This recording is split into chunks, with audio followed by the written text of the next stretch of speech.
Ce que je peux me souvenir, à 6 mois, on m'a peut-être donné une petite voiture et je suis tombé dedans et c'est parti, quoi.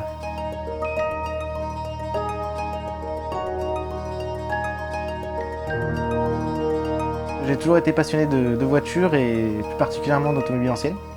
Je faisais des reportages photos sur des salons, des courses de voitures. Je ne me voyais pas rouler dans une voiture moderne et je voulais conduire, sentir la mécanique et c'est pour ça que j'ai cherché vraiment dans les anciennes.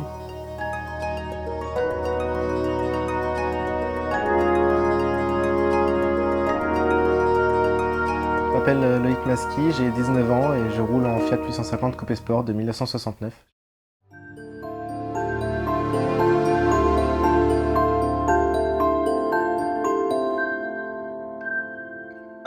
À 16 ans, quand j'ai eu la conduite accompagnée, je me suis dit bon, je vais chercher une voiture ancienne.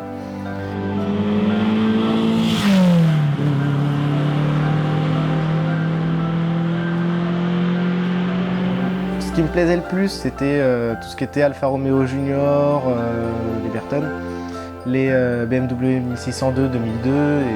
C'est en surfant sur internet, j'ai trouvé cette Fiat que je connaissais pas le modèle, j'avais jamais vu. Donc j'ai appelé le vendeur, j'ai tout de suite été la voir et j'ai très vite flashé sur la couleur avec l'intérieur marron, ça rendait super et je suis reparti avec.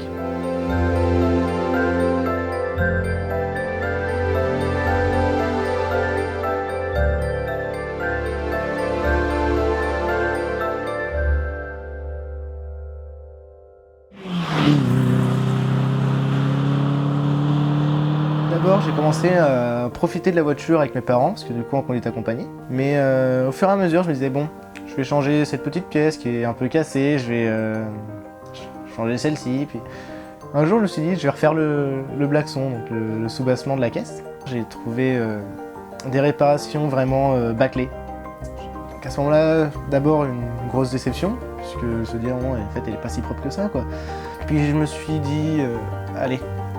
Le permis c'est dans 1 an et demi, on se donne 1 an et demi pour finir la voiture et puis à côté de ça j'avais mes parents qui me voyaient démonter la voiture qui était propre quand on l'a eue, qui se disaient non mais tu n'arriveras jamais à la remonter, t'es en train de la détruire, on va la mettre au fond du jardin, elle va pourrir.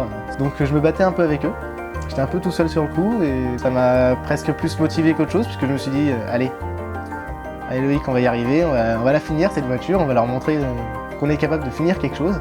Je commençais ça sans avoir des connaissances en mécanique ou en carrosserie. J'avais juste 2-3 bouquins qui m'aidaient, des revues, un gros manuel technique.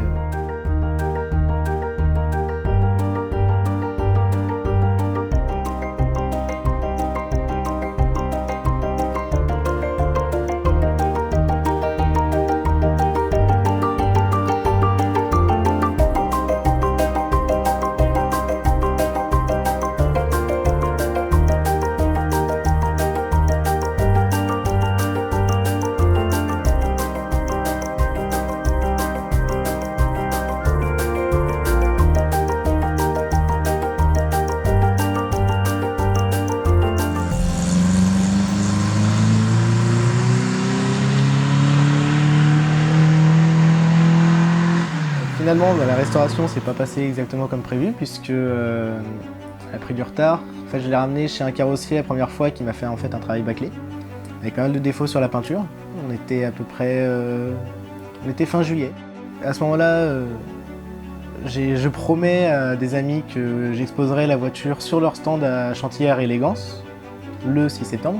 Ça laisse un peu plus d'1 mois. Je dépose la voiture et je passe 3 semaines à passer devant le garage et à voir la voiture sur le parking dentaire, à la voir sale, enfin abandonnée quoi presque. Et un jour je passe, je lui dis quand même il faudrait faire quelque chose. Il me dit Oui, je la fais ce week-end. Je reviens le lundi avec une certaine appréhension et là je récupère la voiture avec beaucoup plus de défauts. Il est repeint qu'un côté, l'autre côté c'était encore sale de plein de terre. Pas possible. Là, gros découragement. J'avais plus envie, j'ai juste mis la voiture dans le garage. Le lendemain, je me réveille toujours dégoûté, je regarde pas trop la voiture, je la laisse un peu dans son coin, j'y pense pas trop, mais j'essaie quand même de me remotiver et je poste des messages un peu partout pour trouver un carrossier ouvert en août et qui ait de la place. Un ami m'en conseille un, je la récupère, on était le 2 septembre, 4 jours avant Chantilly.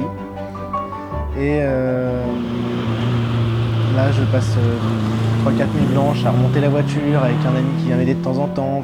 Le dimanche matin du coup, à 3h30, je mets le logo sur la voiture, la dernière pièce que j'avais gardée pour la fin. Et à 8h, j'étais à Chantilly. La voiture était exposée sur la pelouse, devant le château. Mes parents n'avaient toujours pas vu la voiture finie, ils m'ont rejoint en fait dans la journée. Et quand ils l'ont vue, là j'étais fier. J'étais content, j'avais la voiture finie et là, et ça y est. J'étais fier, j'étais fatigué. Mais au moins j'avais prouvé à mes parents que j'étais capable d'aller jusqu'au bout d'une aventure et plus que l'histoire d'une restauration d'une voiture, en fait ça a quand même vraiment permis de rencontrer beaucoup de gens, de partager énormément, de prendre part à des événements comme le Rallye d'Aumale qu'on a organisé, enfin, vraiment des aventures. C'est des aventures mêlées à une grosse aventure, si je puis dire. Mais aujourd'hui, cette voiture, je serais incapable de la vendre. C'est ma première auto et je compte la garder vraiment le plus longtemps possible parce que j'imagine que vous savez tous l'amour qu'on peut porter à sa première voiture. Et